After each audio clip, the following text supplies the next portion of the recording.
they have all tanks and everything. You know, the tanks go through at 2 in the morning or something. All this training and stuff there. Yeah, the whole thing shakes and everything. Coming. It'd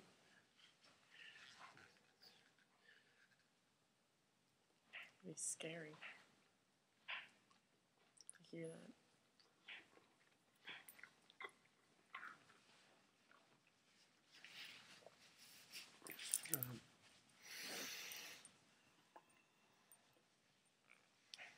Let's see. His girlfriend, his wife was over. She brought a girlfriend over. Who is this? And that guy that I moved into off base was one of my friends. Mm-hmm. We went camping then. My wife came over to visit him and brought a girlfriend, so we went camping to Spain. And everything's sort of close. Yeah, that's true. And I bought a Volkswagen. I guess they had a rental car. Over there? Yeah, I got a new Volkswagen, the American standards. So you bought that when you were over there, or Yeah. was it like a rental thing? No, I bought it. Wow. Because they ship cars back for nothing. Right. I mean, they didn't charge us. Just if we had to go down to New Jersey, Bayonne, New Jersey to pick it up. Hmm. Do you remember what type it was? Like, I know Volkswagen. It was a Volkswagen. They called it a super bug at the time. It was just a bigger version of the bug. Yeah. It had a sunroof and everything. That's cool. Gave Paul or someone, or gave someone, I don't know. But the paint was, after a while, because I didn't wash it. It was a metallic blue. That started corroding after a while. Mm-hmm. They maybe didn't build them over there. Just on the Autobahns, they use salt and everything. But on the country roads, they just used to have the farm trucks go by and spread ashes for the most part on the packed snow. Ashes? Yeah. Would that do the same thing as the salt would? No, I wouldn't melt it down. It's just snow and whatever. You just drive slower. Here, it's silly the way they get it down to the bare ground. Yeah. And expect you to still, you expect to still keep up, your regular speed. Mm-hmm. That's true. In Germany, they had guest houses. For what? They call them guest houses. That's where families own this local bar and stuff, Mm-hmm. and that's where the whole neighborhood can, not just the neighborhood, but whoever would, get together on like Saturday nights, really be swinging in there, a lot of singing and whatever. Yeah, so we used to go to the one that was close. Who would sing there? Like what type? No, it's just the people. I mean, it's just you go and eat and Mm-hmm. everything. Just had delicious food.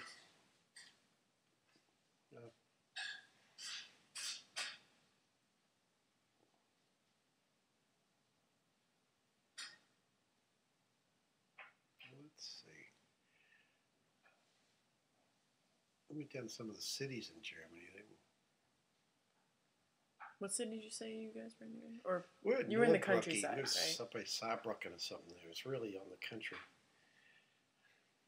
Where did I have to go to ship the car? I had to go to one of the main cities. Which one it was? But we were in a funny situation when we were leaving because we got drafted in January. So the 2 and 3 years will be up in January. So they generated orders for everybody to go home. That were going to go home in that time frame to go home before Christmas. Right. But then seems like they weren't really authorized. It was just a company clerk that got a little ambitious and Christmas season. So they canceled us leaving. So we didn't. I started to move my car. I didn't move my car. I don't know what doing, and everything moving back. Because had to bring it down, the shipping and everything. So you got to do that ahead of time. You got to do all the planning and stuff. So it's just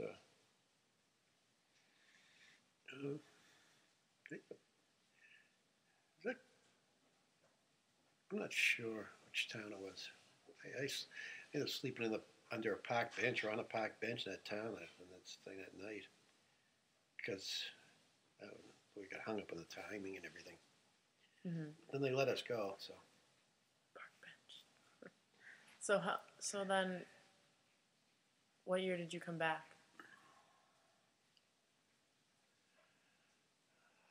Well, the 3 years from 69 would have been 72, so it's December of 71.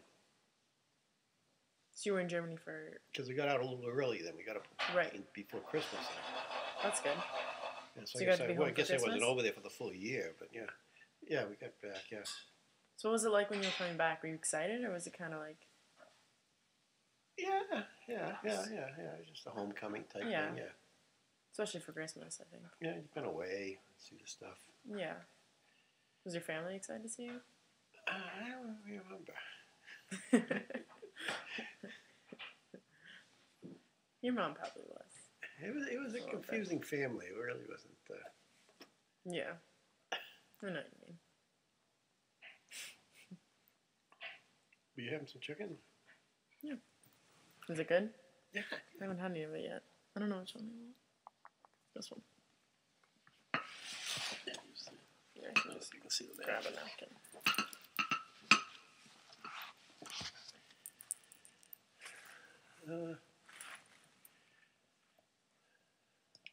Then we came back out of the military. I don't know, looking for a job or something else. For all that. Oh, right. What'd you do when you got back? I looked for work, but didn't have work. What type of right jobs away. were you looking for? I don't know, whatever you Were you could still get. looking for like pharmacy type thing, or was it? No, well, I had 3 years of electronics. I was going to stay in that. Right. That was very more so.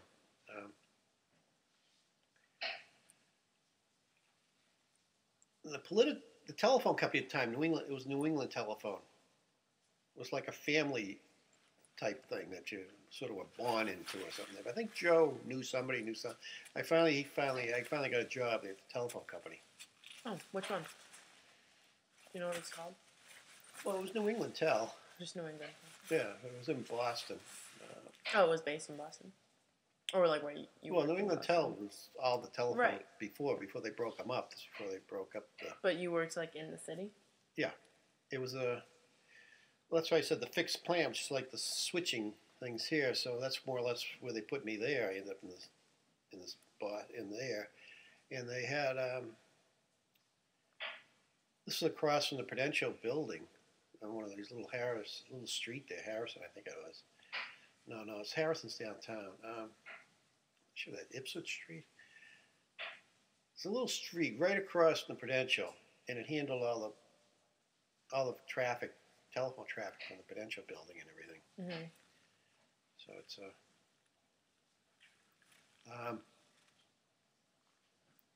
now when they hired me, it was they were going through a transition. Well, they used to have these old step-offs, as they call it, switches in there. But when you call, you'd see these senders in there go up and down. I don't know how the calls went through. They hired me in for the electronic one into the newer office style. It was all computer controlled and everything. It was really something. Wow. But the telephone. So they were like just having. Wait, so this was in '72? Around, not specifically, Yeah. but like around there. Yeah. So they were having a huge shift.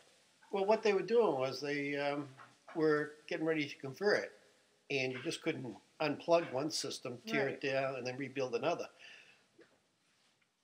So what they had was the old office was there, everyone was working, and they built a new office that they were testing offline and everything else, and then they came into like a Y connection into the main trunk cables, and then when they wanted to actually do the cutover, they just cut off the cables from the old plant, Right, and you and just use started the new handling one. calls through the new one. Yeah. Oh, that makes sense. And how long did you work there for? 5 years, maybe. It's all union generated, and needless to say, the older people have been there forever on the older equipment. Mm-hmm. All had a lot of seniority. Yeah, that's true. So it's the same job time. So they got for me with we trained them more or less. Mm-hmm. Oh yeah. So when they had the layoffs coming, after the 5 years, they had the layoffs coming.